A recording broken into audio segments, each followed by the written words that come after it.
ప్రభునందు ప్రియులారా, మీ అందరికీ ప్రభు అయిన యేసుక్రీస్తు నామమున శుభములు. మీరు ఆదరింపబడెదరు. నేను ఈ మధ్య కాలంలో దీర్ఘకాలంగా వ్యాధిగ్రస్తురాలై మంచాన పడిన ఒక సహోదరి స్వస్థత కొరకు ప్రార్థన చేయటానికి వెళ్ళాను. ఆమెకు ప్రార్థన చేయడానికి ముందు ఆమెకి సమస్య ఎందుకు వచ్చింది అని అడిగాను. అప్పుడు వాళ్ళ ఇంటి వారు ఏమన్నారంటే, ఆమె కుమారుడు చనిపోయాడండి అని చెప్పారు. అప్పుడు నేను వెంటనే అనుకున్నాను, ఈ మధ్య కాలంలోనే చనిపోయి ఉంటాడు, అందుకే బెంగతో సిక్ అయిపోయింది అనుకొని, ఎంతకాలం అయింది ఆమె కుమారుడు చనిపోయి అని అడిగాను. అప్పుడు వాళ్ళు చెప్పిన జవాబు ఏమిటంటే, 12 సంవత్సరాలు అయిందండి ఆమె కుమారుడు చనిపోయి, ఇప్పటికీ ఆదరణ లేక ఆమె అనారోగ్యం పాలయ్యింది అని చెప్పారు. ప్రియులారా, ఆదరణ అనేది దొరకనప్పుడు మానవుని పరిస్థితి ఎలాగుంటుందో నేను ఆ సహోదరిని చూచిన తర్వాత నాకు అర్థమైంది. ప్రతి ఒక్కరికి ఆదరణ కావాలి. మానవ జీవితంలో ఎన్నో కష్టాలు వస్తాయి. ఆత్మీయులను పోగొట్టుకునే పరిస్థితులు వస్తాయి, ఆస్తులను పోగొట్టుకునే పరిస్థితులు వస్తాయి. కొంతమంది మనకు విరోధులుగా మారతారు, స్నేహబంధాలు తెగిపోతాయి, కొన్నిసార్లు భార్యాభర్తలు విడిపోతారు. వీటన్నిటినీ తట్టుకోవాలంటే మనకు ఆదరణ కావాలి. ఈ లోకములో ఎక్కడా మనకు ఆదరణ దొరకదు. ఈ లోకము మన యొక్క బాధను, వేదనను అధికం చేస్తుంది. అయితే మన బాధను మనలో నుండి తొలగించి మనలను ఓదార్చగల దేవుడు మన ప్రభు అయిన యేసు. అందుకే యెషయా గ్రంథము 66 అధ్యాయము 13వ వచనంలో దేవుడు మనందరితో ఇలాగూ తెలియచేస్తూ ఉన్నాడు. ఒకని తల్లి వానిని ఆదరించున్నట్లు నేను మిమ్మును ఆదరించెదను, యెరూషలేములోనే మీరు ఆదరింపబడెదరు. ప్రియులారా, మన దేవునికి ఆదరణకర్త అనే పేరు కూడా ఉంది. ఆయన మనలను ఆదరించటానికై పరిశుద్ధాత్మను మనకిచ్చాడు. అందుకే నష్టాలు వచ్చినా, కష్టాలు వచ్చినా ప్రభువులో మనము కొనసాగుచున్నాము అంటే కేవలము దేవుడు మనకిచ్చిన ఆదరణయే. మనము దేవుణ్ణి కలిగి ఉండక మునుపు ఆదరణ లేక చనిపోవాలని తలంచాము. కానీ ఇప్పుడైతే ఏ నష్టాన్నైనా భరించి ఆదరించబడి జీవితాన్ని కొనసాగిస్తూ ఉన్నాం. సాల్వేషన్ ఆర్మీలో విశేషమైన పరిచర్య చేసిన బూత్ టక్కర్ యేసు ప్రభు వారు అనుగ్రహించే ఆదరణ గురించి ఒకానొక రాత్రి చికాగోలో ప్రసంగం చేశాడు.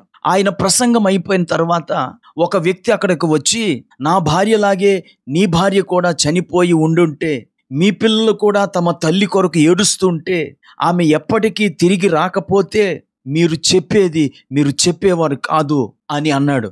అలా అనిన కొద్ది రోజుల తర్వాత టక్కర్ గారి భార్య రైలు ప్రమాదంలో మరణించింది.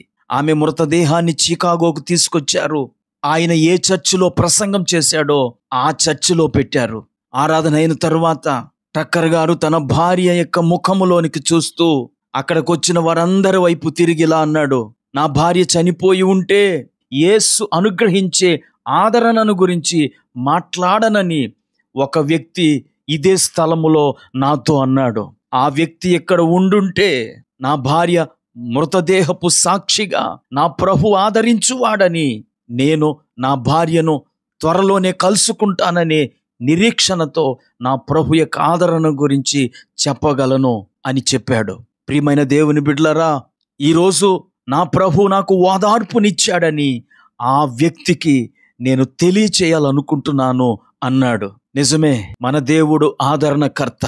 ఈరోజు మీ గుండె గాయమై ఉండొచ్చు, మీ ఆత్మీయులు మీకు చేసిన ద్రోహం వల్ల ఏడుస్తూ ఉండొచ్చు, నీ పిల్లలు నిన్ను పట్టించుకోకపోవటం వల్ల నీకు దుఃఖము, వేదన కలగొచ్చు. అయితే మీరు క్రీస్తులో మీ స్థానాన్ని తీసుకున్నప్పుడు ఆ ప్రభువు మీ బాధను తగ్గించి మీకు ఓదార్పునిస్తాడు. బైబిల్ గ్రంథంలో రాహేలు తన పిల్లలను గురించి ఏడుస్తోందట. ఆమె పిల్లలు లేకపోయినందున ఆమె వారిని గురించి ఓదార్పు పొందనొల్లకై ఉన్నది అని ఇర్మియా 31:15లో మనము చదువుతాం. ప్రియులారా, మన దేవుడైతే మనకు ఓదార్పునిచ్చువాడు. మనము పోగొట్టుకున్న వాటిని మనము క్రీస్తు ద్వారా పొందుకోగలం.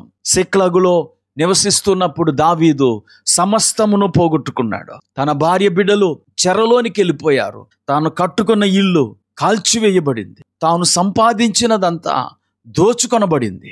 ఆ సమయంలో తనతో ఉన్న మిత్రులందరూ కూడా తనకు వ్యతిరేకులైపోయారు, చంపటానికి రాళ్ళు తీశారు. ఆ టైంలో దావీదు ఏడ్చుటకు శక్తి లేకపోవునంతగా ఏడ్చాడు. అంతలోనే దేవుణ్ణి బట్టి ధైర్యం తెచ్చుకున్నాడు. తన భార్య బిడ్డలను, తన ఆస్తిని దోచుకెళ్లిన వారిని తరిమి జయించి తన భార్య బిడ్డలను తిరిగి పొందుకున్నాడు. తన మిత్రుల యొక్క భార్య బిడ్డలను కూడా అతడు వారి కోసం సంపాదించాడు. నా ప్రియమైన దేవుని బిడ్డలారా, క్రీస్తు మనకు ఓదార్పునిచ్చేవాడు, క్రీస్తు మనకు సహాయం చేసేవాడు. కనుక ఇప్పుడే క్రీస్తునందు నిరీక్షణ ఉంచి ఆయన చేయు అద్భుతం కొరకు కనిపెట్టండి. ప్రార్థన చేసుకుందాం. కృపా కనికరము కలిగిన మా తండ్రి, నీకు వందనాలు.